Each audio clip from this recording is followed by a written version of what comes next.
Kissing Booth 3 is the third installment in the film series.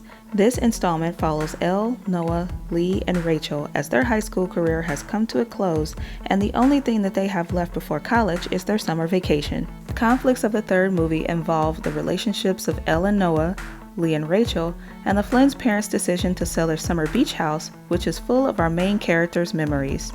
I've got mixed feelings about the third and final installment in this series. This series felt like a very watered down version of Twilight. You have Elle, the leading lady that has a huge crush on the seemingly unobtainable Noah Flynn. Of all the other women pining over him, she's able to snag him with her down-to-earth and quirky personality. Then you have our Team Jacob character Marco, who strongly adores Elle and is ready to fight over her. So which team are you guys on? Team Noah or Team Marco? For me, I'm Team Marco all the way. Elle's relationship was very toxic from the beginning. They were always fighting about something, and after the first film, they seemed to be miserable most of the other films.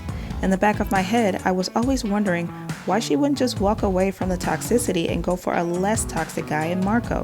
Sure, we may never know if their relationship could become toxic later on, but based on how toxic her current relationship was, it was worth a shot. My goodness gracious, Rachel is a heck of a woman. Rachel put up with her boyfriend's best friend, who happened to be of the opposite sex, and her intrusion into their relationship this entire time. Not many women would put up with that for so long, and I feel like after the issue was addressed in the second film and sorted out, everything went right back to business as usual, except now Elle, Noah, Lee, and Rachel were all hanging out instead of the previous threesome. The film's themes were about the end of a journey and the beginning of a new one, about finding yourself and coming into adulthood. The main characters were leaving high school memories behind to start new memories in their college career. Some of the main characters had to give their significant other space so that they had room to grow and flourish. The same is true in real life, and I really did appreciate that. I'm glad they finally addressed Elle's issue of living for others and finally figuring out who she is and what she wants. Her decision came at a huge cost, but I feel like it was ultimately worth it. As an audience, we could go no further into this movie if that issue wasn't addressed in some way. I failed to mention Elle's father in Kissing Booth 2, but I felt the sorriest for his character. Yes, he is her support system, but he had to watch Elle's rocky relationships with men over the course of 3 movies.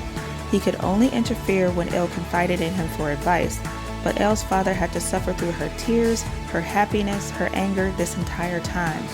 And in this film, when he could finally find the time to have a relationship of his own, Elle was selfish enough to interfere with her father's shot at happiness and love. All in all, I'm kinda happy with the way the film ended, and I feel like it was a decent enough closure for me to move on from this series with no regrets. If this film is true to the books in any way, this is a great way to end it, and I'm glad I got a chance to look at the love life and romance of Elle and Noah. That's why I give Kissing Booth 3 a solid 7 out of 10. What did you guys think about the film? Write the good, the bad, and the ugly in the comments down below. I'd love to see them.